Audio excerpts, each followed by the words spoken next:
Paramahamsa Pavakacharya Satta Satta Shishamad, His Divine Grace, Bhaktis, Siddhanta Saraswati Goswami Maharaj Prabhupada Ki Jai, ISKCON Founder Acharya Srila Prabhupada Ki Jai, Ananta Koti Vaishnava Vrinda Ki Jai, Namacharya Srila Haridas Thakur Ki Jai, Prem Se Kaho Shri Kṛṣṇa Chaitanya Prabhu Nityananda Shri Advaita Gadadhara Shiva Asadi Gaura Bhakta Vrinda Ki Jai, Shri Shri Radha Krishna Gopa Gopinath Shamakund Radhakund Giri Govardhan Ki Jai, Shri Vrindavan Dham Ki Jai,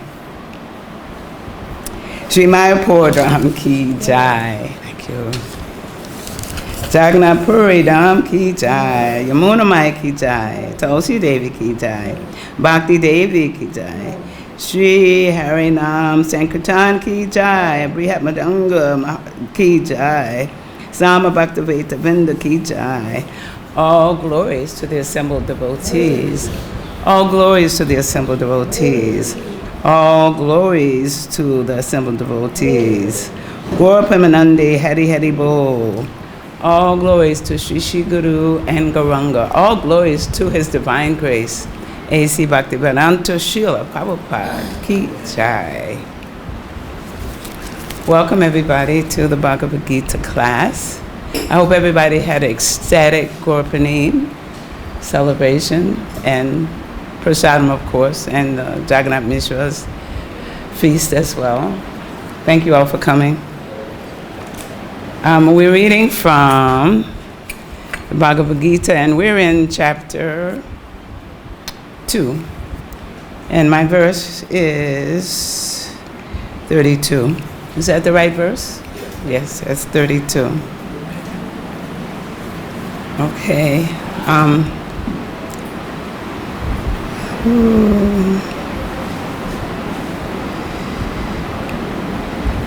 Okay, I'll read the text and then we'll follow the same procedure, the normal procedure. Yadṛcchayā copapannaṁ svarga-dvāram apāvṛtam sukhinaḥ kṣatriya Pārtha labhante yuddham īdṛśam yadṛcchayā copapannaṁ svarga-dvāram apāvṛtam sukhinaḥ kṣatriya Pārtha labhante yuddham īdṛśam yadṛcchayā copapannaṁ svarga-dvāram apāvṛtam sukhinaḥ kṣatriya Pārtha labhante yuddham īdṛśam. Devotee. Okay, word for word. Yadṛcchayā, by its own accord. Cha, also. Upapannam, arrived at.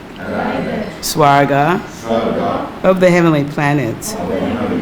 Dvāram, door. Apāvṛtam, wide open. Sukhinaḥ, very happy. Kṣatriyāḥ, the members of the royal order. Parāśara-smṛti, O son of Pṛthā. Labhante, do achieve. Yuddham, war. ISKCON, like this. Purport and translation by His Divine Grace, A.C. Bhaktivedanta Srila Prabhupada.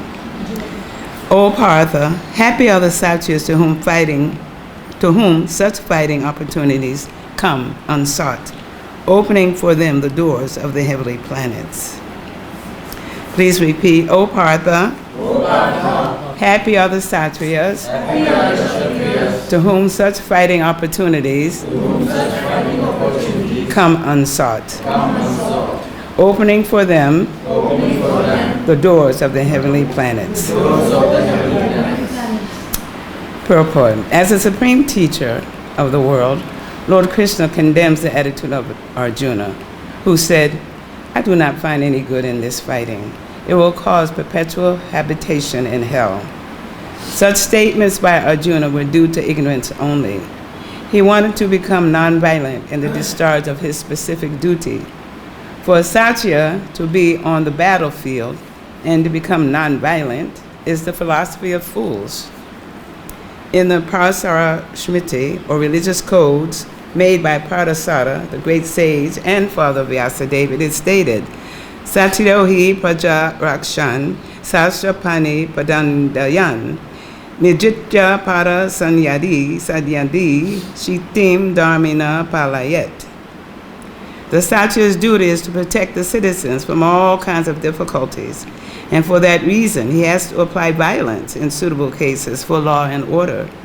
Therefore he has to conquer the soldiers of inimical kings, and thus, with religious principles, he should rule over the world. Considering all aspects, Arjuna had no reason to refrain from fighting. If he should conquer his enemies, he would enjoy the kingdom, and if he should die in the battle, he would be elevated to the heavenly planets, whose doors were wide open for him. Fighting would be for his benefit in either case.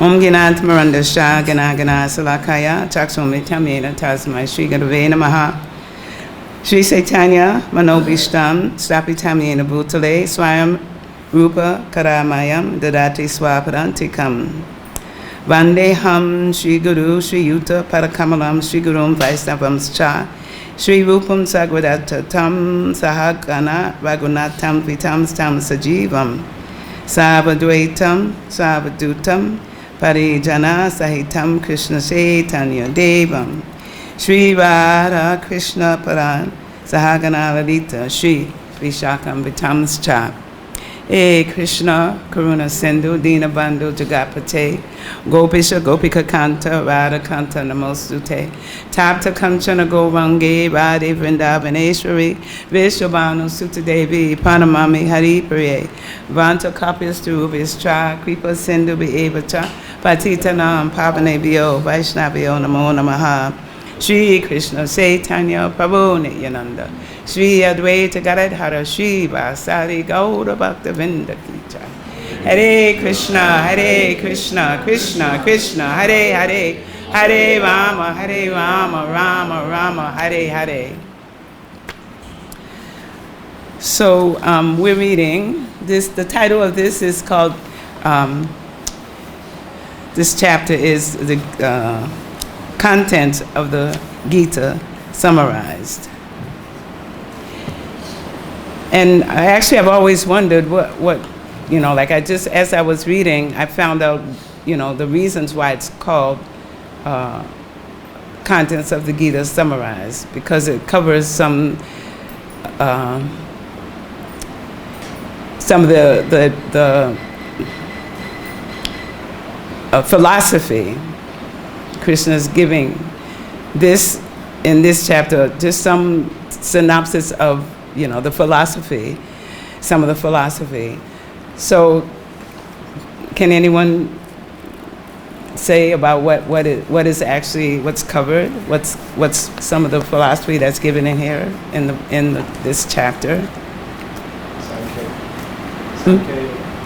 Yeah. Yes. And well, what's here is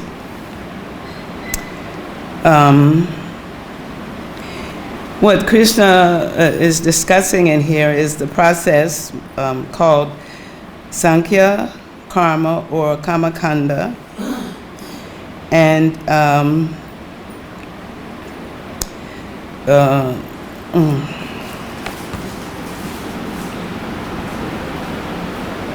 I'm sorry. He also discusses the problem in Sankhya Karma or Karma Yoga, and he also talks about the duties of a kṣatriya, what is his duty.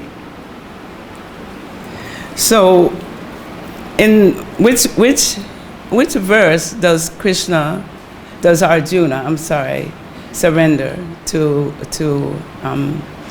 Kṛṣṇa and stops being friends and takes Kṛṣṇa as his spiritual master. Which verse?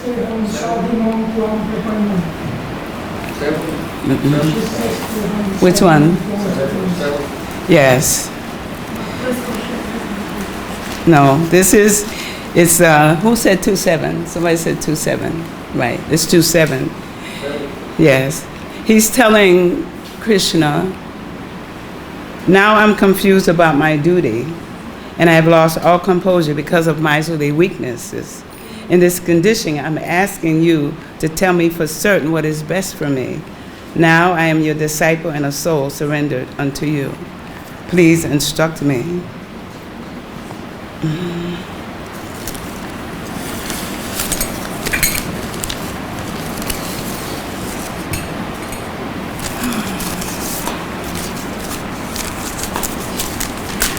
Okay, so in his surrendering to Kṛṣṇa and stops being a friend and decides to take Kṛṣṇa as his spiritual master, as his guide, as his teacher, that's the beginning of Arjuna's victory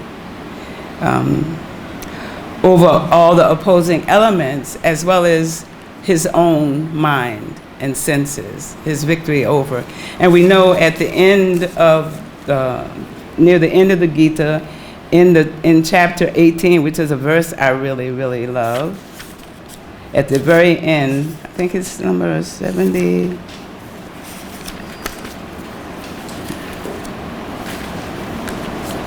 This one,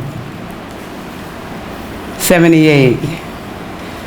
Wherever there is Kṛṣṇa, the master of all mystics, and wherever there's Arjuna, the supreme archer, there will also certainly be opulence, victory, extraordinary power, morality. That is my opinion. So we know that Arjuna is a pure devotee, but he's playing the part of a conditioned living entity, because all of this in the Gita is actually for all the conditioned living entities who are trying to enjoy in the material world. So Kṛṣṇa is actually instructing all of us, about... Please speak in the mic because your voice is not clear. You can't hear it? Okay. So this is for all of us, all the living entities. So I don't know how to do this. Thank you. So when Arjuna decides, what's... It's okay. Can you hear me? Can you hear me?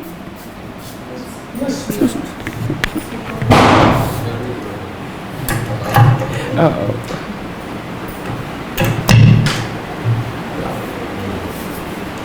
Okay. Okay, devotees.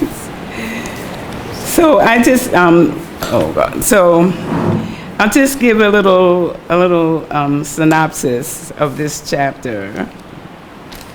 Okay, so in verses 1 through 10,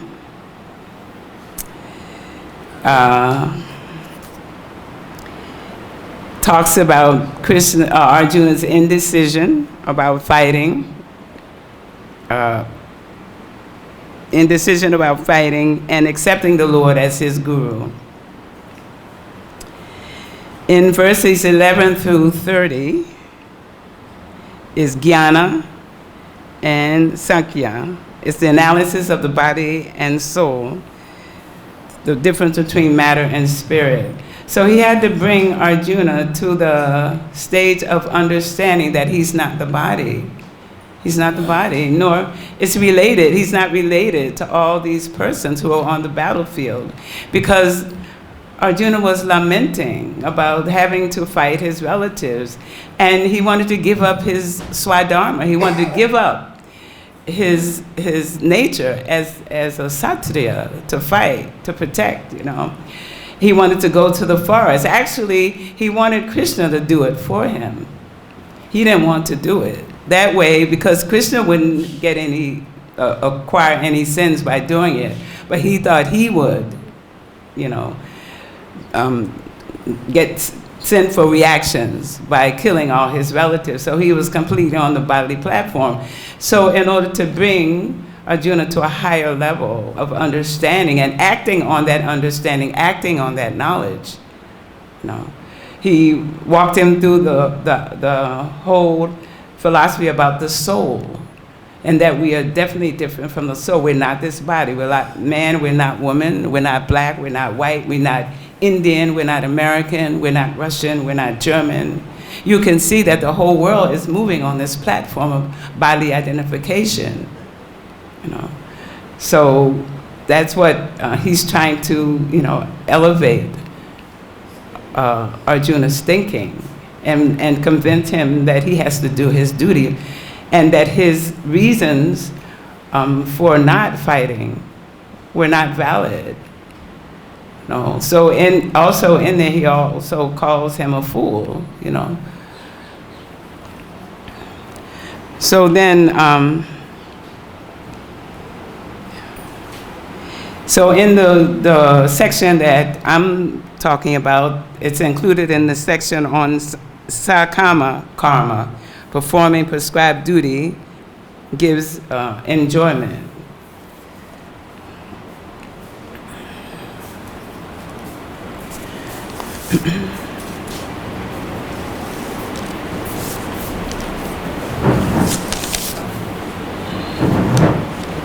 So as I said, all of Arjuna's arguments are based on the body concept of life. He thought he was a body, therefore, because of his body, he had relatives like Bhishma Dev and his brothers-in-law and sisters-in-law, and when he saw not his sisters, I'm sorry, but his brothers-in-law and his cousins and Duryodhana and Bhishma Dev, who he was so attached to, and Dronacharya, his martial art teacher. So he got bewildered about what was his duty. So I want to read from the moment, we can look at text 30. I'll just review a little bit of the two of the previous ones. Text 30, this is when he tells him that nobody's slain, you're not killing anybody, The soul, he who dwells in the body can never be slain. Therefore, you need not grieve for any living being. So he's saying now that the Lord concludes the chapter of instruction on the immutable spirit soul. He establishes that the soul is immortal and the body is temporary. So he's laying the foundation for Arjuna to understand, And he's saying, therefore Arjuna as a kṣatriya should not abandon his duty out of fear that his grandfather and teacher Bhishma and Drona will die in the battle. So on the authority of Kṛṣṇa, Sri Krishna, one has to believe that there is a soul different from the material body. Not that there's no such thing as a soul, or that living symptoms develop at a certain stage and then of material maturity resulting from the interaction of chemicals. Though the soul is immortal, violence is not encouraged. So here he's saying that just because the body is a soul and that it's immortal, doesn't give anybody the right to kill another living entity unless it's based on instruction from Kṛṣṇa, that we're following what Kṛṣṇa instructs. It says here that the need must be justified in terms of the sanction of the Lord and not capriciously. Capriciously means like whimsically. I looked it up in the dictionary and it says you shouldn't act unpredictably. You shouldn't be impulsive. It's a sudden and unaccountable change of mood or behavior, and it lacks firmness or steadiness. And later on in this chapter, it also talks about steadiness in doing your duty. So before we all came to Kṛṣṇa consciousness and before we accepted a spiritual master, we were all acting whimsically. We were all doing what we thought was the best, or acting, out of ignorance, because we're all in a conditioned state. So we are all acting out of ignorance and not knowing actually what was good for us. So in the next text here, he tells Arjuna, considering your specific duty as a kṣatriya, you should know that there's no better engagement for you than fighting on religious principles, and there's no need to hesitate. And then he goes on to discuss the different four orders of social administration. And he's saying that the kṣatriyas are trained for killing in the forest. A kṣatriya would go into the forest and challenge a tiger to face to face and fight with the tiger. So, and so it says the system has been followed up even to the present day by the kṣatriya kings of Jaipur state. In fact, when the Muslims were invading Vrindavan and they were taking all the deities were taken to where? Jaipur. And why? Because they were kṣatriya kings. They were ready to fight. And so nobody would go and, instigate a fight with the kings of Jaipur. So that's why all the deities were taken there. Because it says here that up until the present day, there's a system that's been followed by these kings, the kings of Jaipur. And as I was reading, we can see in our scriptures, in the Srimad Bhagavatam, so many different kings who were pious. Or we can start with Lord Ram, who was a pious king. The duty of the kṣatriya is to protect the Praja. And when we look at today's society, it's a mess. We can see that everything's a mess, and it's run by even less than sudras. Because now everybody in the world is suffering. Not just in one part of the world, everybody's suffering.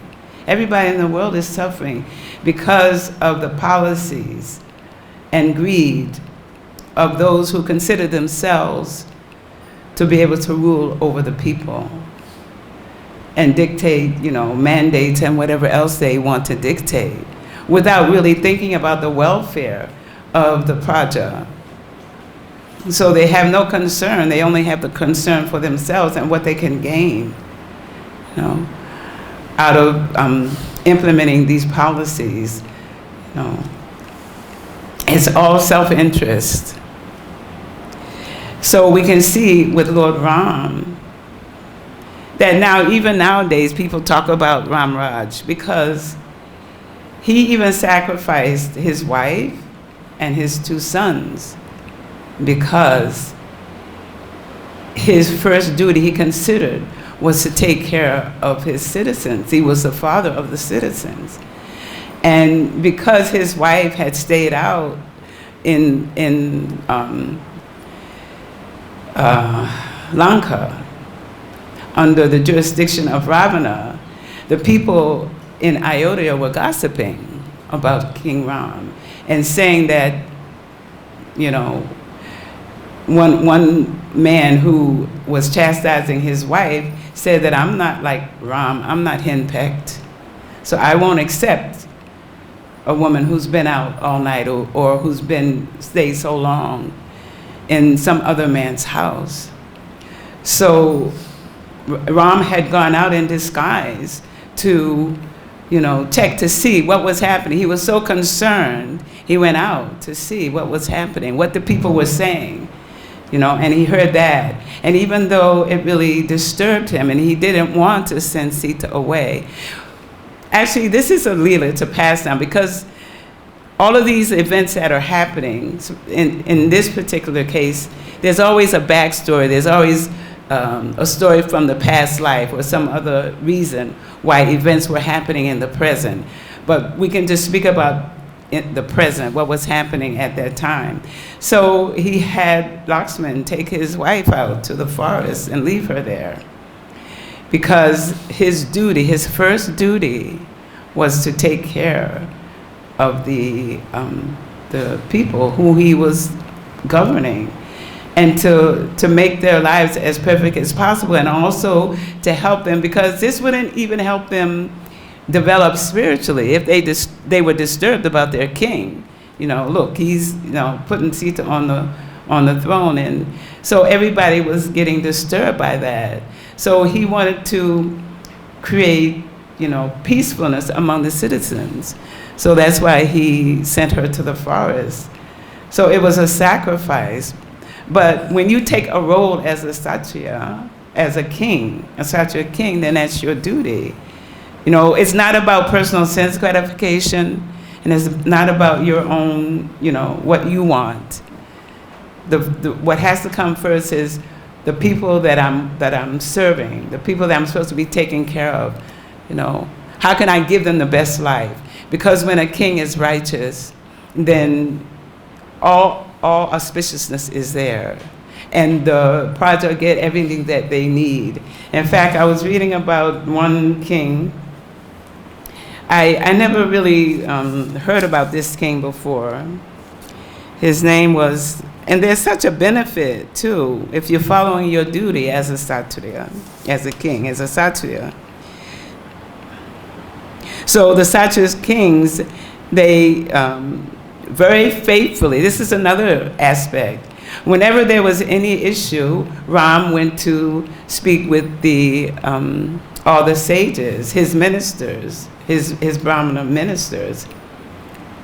So if you're taking that position, you listen to the Brahmanas and the sages because they're there to give you good advice. Sometimes, as conditioned souls, we don't want to hear from authority, nor do we want to go to the authority to ask anything, And that just comes from the innate rebellion, which brought us to the material world in the first place. Because we wanted to be God, we wanted to be the center of attention. So we're here in the material world, and the fact that we all have a material body means that we're, envious. We're all envious of Kṛṣṇa. And also the duty of the kṣatriyas and kṣatriya kings in particular was to protect the brahmanas. That's why Ram also went out and dealt with, when he left with Vishwamitra, when he was young and he went with Vishwamitra, he went and killed the demons who were disturbing the sacrifices, the sacrificial fires, of the sages. So he went to kill those demons who were disturbing the peaceful life. And it's not that the Brahmins couldn't do anything. They could, because I don't know if have you read the pastime of King Vena? Yes.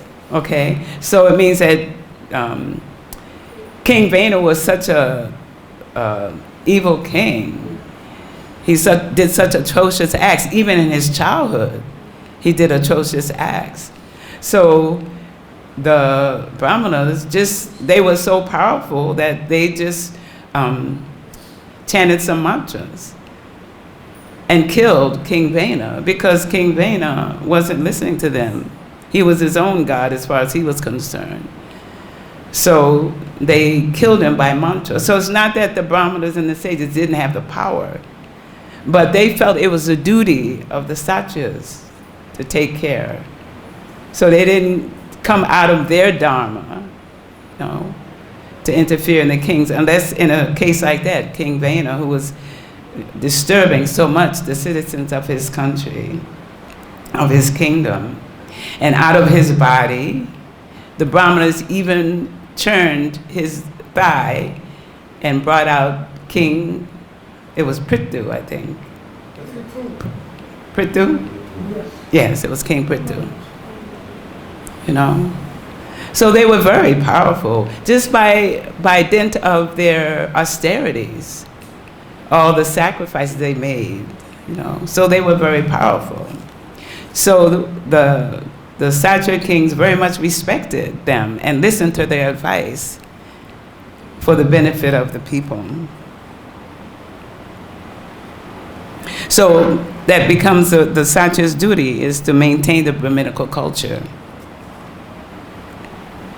And we also know the case of Parīkṣit Maharaj, who met the personality of Kali, who was dressed inappropriately as a king. He had on the dress of a king. And so when the personality of Kali saw that King Parikshit was ready to kill him for imitating a king, then Kali surrendered to Parikshit. And the two moods are not different from each other, because King Parikshit was very compassionate, very kind. But as a kṣatriya, you also have to have the respect of your people. So you have to do the necessary without, being sentimental either. Because if you don't punish, then it means all the thieves and rogues in your kingdom will feel free, to do whatever, because they see that the king is weak. I don't want to go into politics about weakness of the administration, but we see what's happening on the international scene and how there's so much confusion when there is a weak person in control. And then all hell breaks loose, and the rogues and thieves, they take over. I think I heard one person say, one devotee who was giving a class, that in the past times, even if someone stole something, their hand was cut off, which is a harsh punishment. But if your hand is cut off and others see that, they're not going to do that. They're not going to steal, And I love it here, amongst the devotees. You can leave something here, and you can come back 5 days later, and it's still here. This is a mood of devotees, They won't take anything that doesn't belong to them. They'll leave it for days until whoever lost it will come back and get it, but they won't take. So that's the Brahminical culture. They won't take.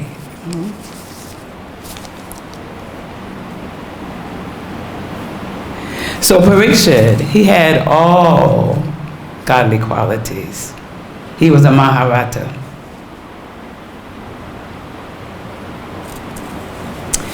I was getting ready to talk about King Gaya, because this was the first time he's from the descendants of King Priyavrata. And all the kings were so satisfied, even the kings who were under his rule, who may have been a little inimical towards him, but they were satisfied by his fighting, because he had to fight with them as well. When they send out the horse, the Asura made a sacrifice when they send out the horse as a challenge to all the kings under his territory. If you don't agree with me, then, come and fight. Sending out the horse is a challenge. So you come, you fight, If you don't agree with my rule, you come, and we'll fight. So with King Gaya, all the kings were satisfied. They were very satisfied by his fighting, and they would give him gifts. Just see, they gave a gift just because he was able to conquer them. It's like in the Mahabharata war, what happened was, even though this was a war, still, after the fighting during the day, the soldiers could visit each other's camp. There was no, it was just the culture of that time. Even though you were fighting and you were destined to kill one another, but still, you would go to the person in the evening and you would have exchanges with him, and friendly exchanges, because everyone respected each other's fighting ability, their ability of fighting, and their bravery in fighting. So with Maharaj Gaya, and this is in Srimad Bhagavatam 5, and then the Brahmanas were so satisfied with his rule they were satisfied with him, that they contributed a sixth of their pious activities for King Gaia's benefit in the next life. No, they were so pleased with him. So this is, and this Kṛṣṇa has a plan. We have to follow Kṛṣṇa's plan. Kṛṣṇa is trying to get Arjuna to a stage of knowledge and fighting. He's not forcing him, but he's giving him all the information he needs in order to bring his consciousness, purify his consciousness, of this attachment, this bodily attachment to relatives and like that. He was trying to tell him, you have to do what the plan I have. I have a plan, because when he showed his universal form, he was saying, they're already dead. And whether you kill them or not, they're going to be done. They're going to be done anyway. So why don't you kill them and get the credit? So Kṛṣṇa has a plan for everybody, and we just have to follow his plan. He had a plan for the rulership of the world. He wanted it to go to Yudhisthira, who was a very pious king.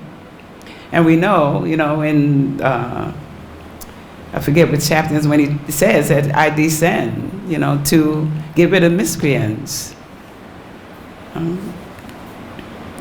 So we just have to follow Kṛṣṇa's plan, and Kṛṣṇa had a plan. He had a plan for the rulership of the world, and that the earth, Mother Earth, was very much overburdened by all of these kings who were very, very powerful king, and they were a burden and a weight on Mother Earth. She was suffering from their presence, from their power.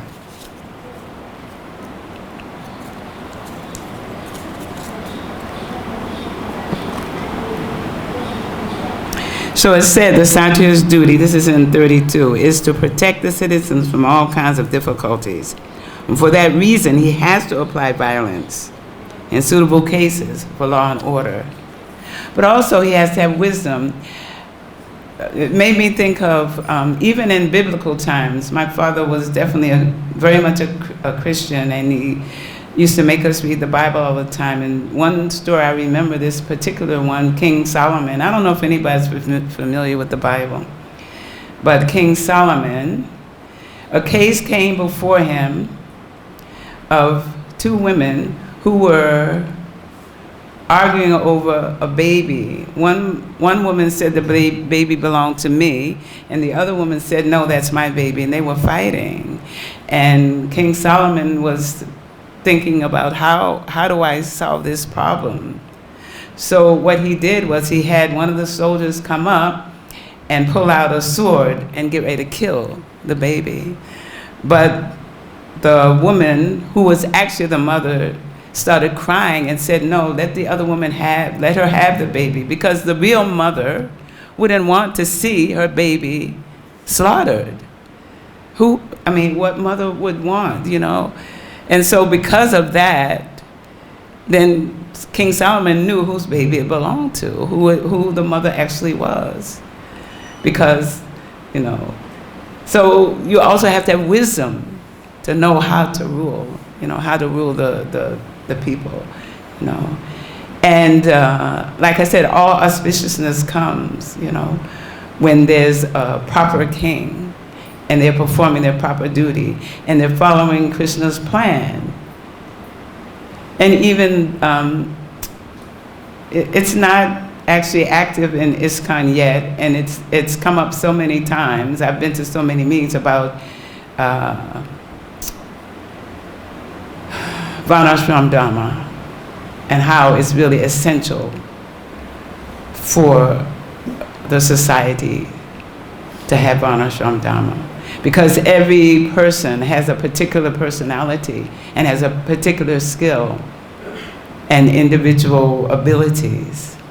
So you have the intellectuals, the brahmanas, you have the administrative, the kṣatriyas, then you have the business persons, they're the Vaishyas, and then you have the general assistants who are Sudras. But nobody wants to be a Sudra. You know, we're all Sudras anyway. This is the age of Sudras. Less than Sudras, actually. But this is the system that Prabhupada wanted put in place. And I just wrote up a little bit about this system.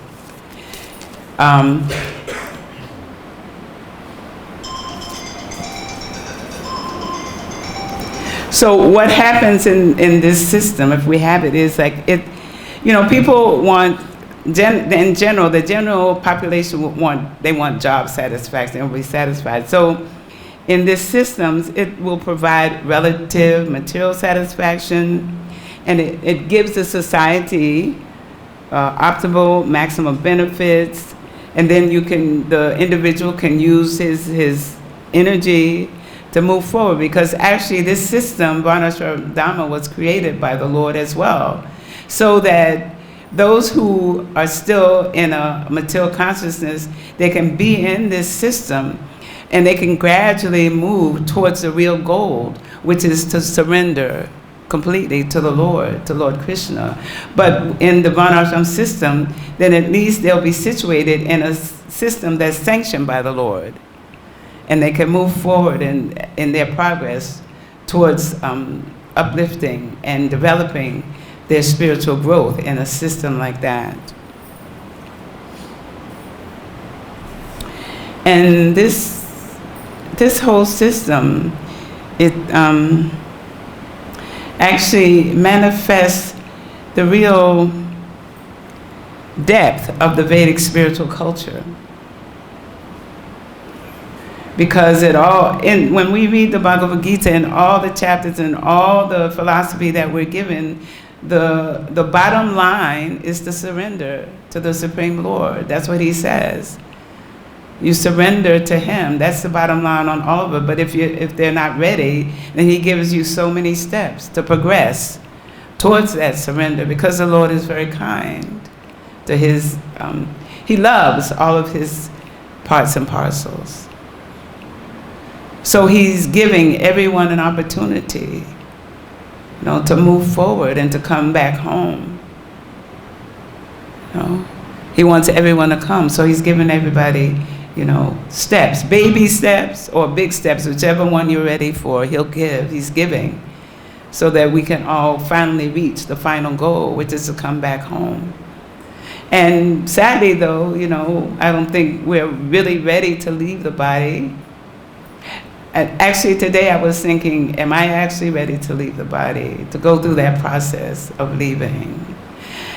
But yet today I had I'll just share some personal experiences. Kṛṣṇa actually,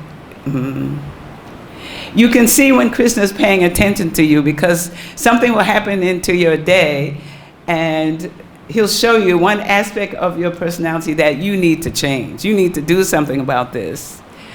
You know, you need to change your mood, change your attitude, change your consciousness, because it's here in Vrindavan, everything comes right into your face. You can see what you need to do.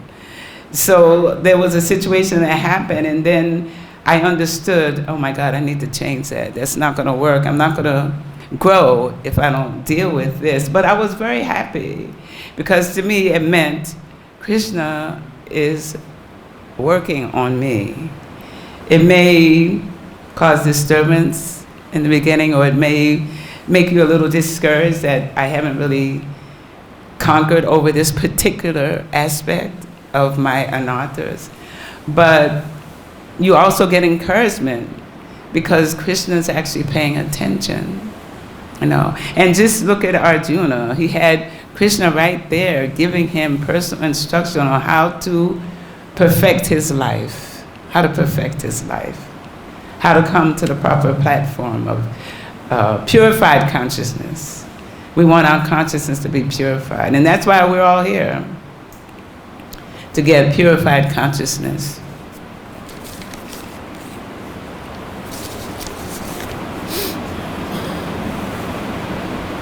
So purified consciousness means acting in accordance with the instructions of the Lord. And acting on the instructions given by your spiritual master, you have to follow. If you're serious, you have to follow, even though we might consider it maybe difficult or, and it's not that we can't, like ask the question of the spiritual master. That's why he's there, to deal with any doubts we may have about our progress or situations we need to deal with, or, anything that's troubling us, that's hindering our Krishna consciousness. We need to take it to the spiritual master because that's why he's there. We need his blessings. And we need the blessings of all the devotees, actually.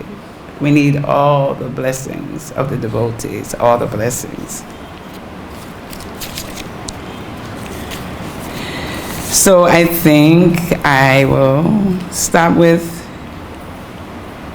I'll just finish with this, on the subject of, taking the advice of a great soul. In Srimad Bhagavatam 2, in chapter 7, it said that long life, obedience, good reputation, righteousness, prospects of being promoted to higher planets, and blessings of great personalities are all vanquished simply by disobedience to a great soul. No. So if we're not ready, then, we shouldn't. We should just do it when we're ready if we haven't surrendered yet to a great soul, to a pure soul. Because it's all a process, we're all works in progress. And Kṛṣṇa doesn't use force, because what's the use of force? That's not love. Nobody wants, to feel like they're just doing it because they were forced, not out of their... That's why he gives us this little independence, so we can choose. I've said this before, but when I was doing the Bhakti Sastri course long time ago, some years ago, the teacher, this I carry with me all the time when I'm doing something that I know is wasting time. She said, Krishna consciousness is a choice every second. So when you're doing something nonsense and you were doing something that's Krishna conscious. You're to leave the things that are unfavorable to Krishna consciousness and practice those things that are favorable. But we have the choice. We have the choice. We can say, I think I'll just stay on social media for hours and hours. And my Guru Maharaj would really get on the case about wasting time. That's a time waster. And it's very addictive. That's why they have those products, because they're addictive. They're very addictive. I decided now I'm just going to leave my phone at home. I'm not dragging it everywhere, because all I'm going to do is sit and look for messages. I'm just like, okay, you can stay home for an hour or 2 or 3. So I can put my whole attention in being here in the temple. But still, Krishna is kind to everyone, and he is grateful. He doesn't have to be, but Krishna is grateful for anything that we do for him. He remembers. He remembers. One small little thing, and I always say, well, if Putana, who tried to poison him, can get his mercy, certainly he's going to give us the mercy. So I'll stop here, and if anyone has any questions or corrections or criticisms of anything, or if I presented the wrong information, please let me know. Yes, Mataji? Haribol. I just wanted to know that you told about Jaipur kings, they were very strong and the deities shifted on them. But then Mughals, when they attacked these deities, isn't Kṛṣṇa would definitely like to protect these deities rather than letting the Mughals attack these things. And wait, why don't you? He's going to get. I think he's getting the microphone, so I can, because I can't hear you very well.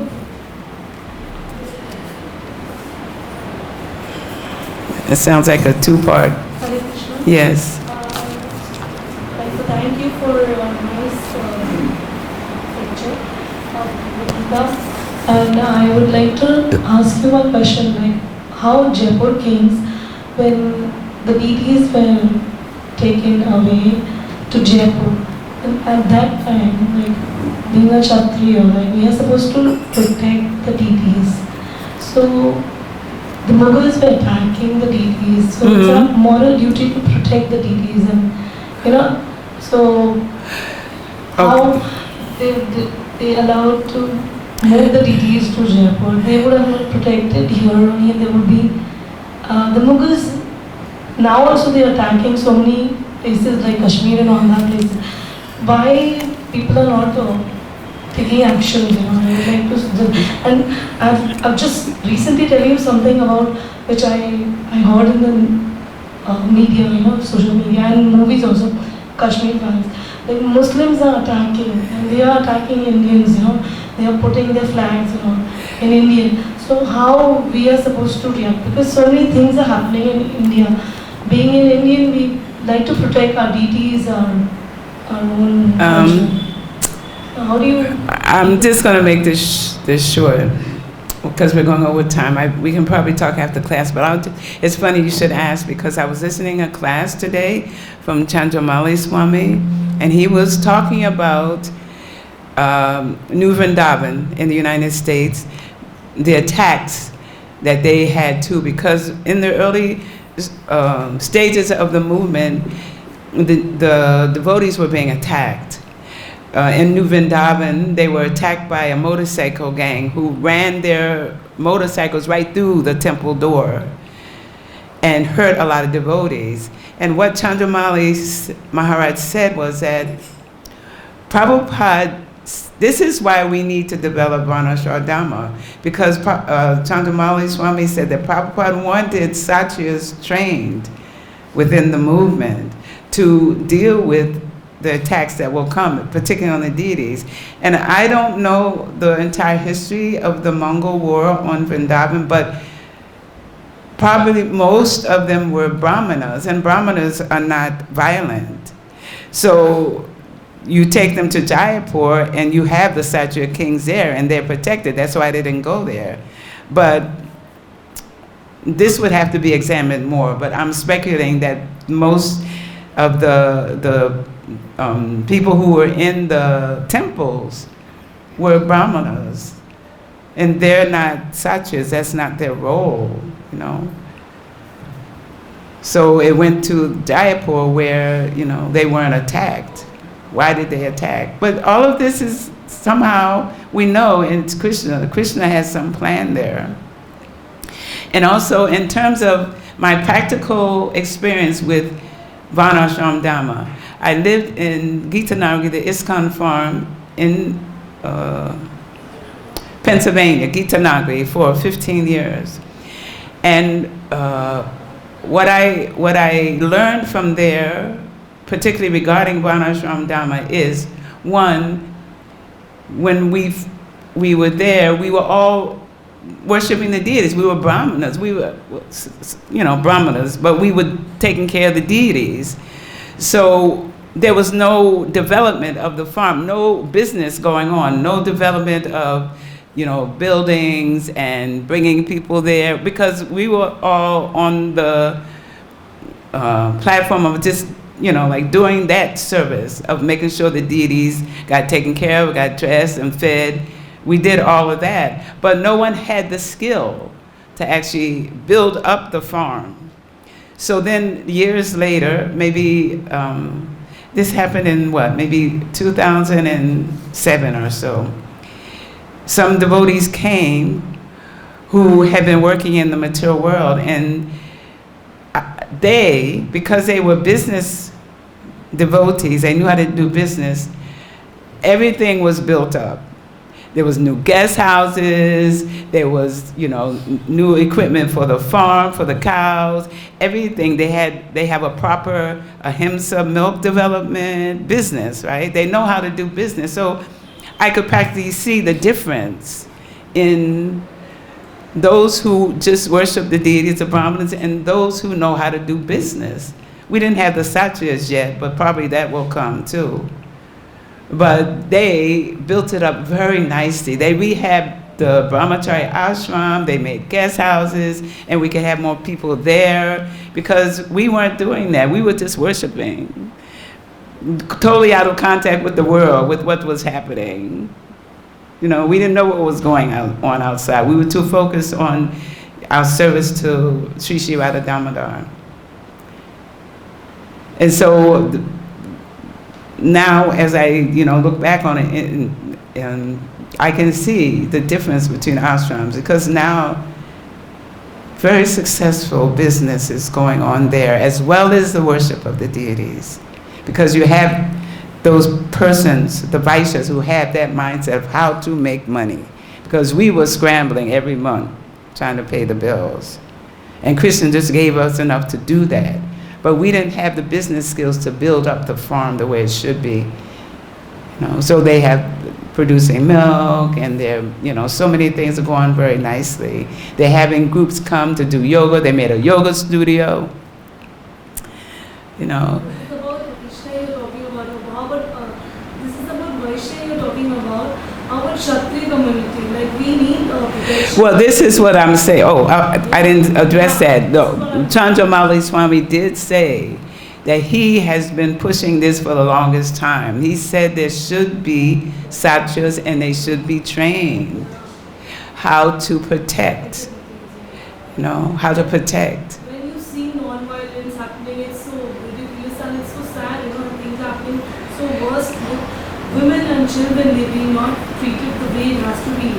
I mean, this is what actually we need. We need protection. Well, we've had, in the years that I've been in the movement, we've had so many conferences about Varnashram Dhamma, addressing, the whole situation, but nothing has really developed yet. But I think it will in time, because I think Chandramauli said there were some who were trained after Prabhupada told them that they should do that, because once you do that, they won't come. If they know, because they think that the devotees are peaceful and passive and they won't do anything. No. But that happens to temples all over the world. We can see.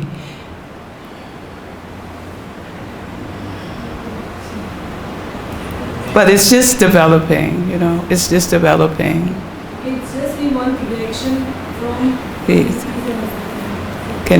Let someone else speak. This is a problem all over India, because Indians, because the Brahmanas got corrupted, because of them, then the Kshatriyas got corrupted, Vaishyas and the Shudras. Kali Yuga. You see the history of India, it was ruled by the Mughals, the Portuguese, the English, the French. We're going to get it. So India as a whole, and even today, the Muslims are stronger in India, even though it is a majority is a Hindu population. Because Hindus, they are not interested in their own religion, and they don't know that. Well, but the thing is that's why the preaching has to go on strongly. Yeah, so No. the thing is, because of the history, it's also, Prabhupada said, Yes, always but- that Varnashram, what I didn't give you was Varnashram more. So that has got to be established. So we need that. Definitely. So I think that the person who brings up the most, you should start too. It's not that we leave it to somebody else. If we know it, then we can try to organize something, at least organize a meeting about it. But Indian history shows that Yes. India has not been strong in this area. Yes, but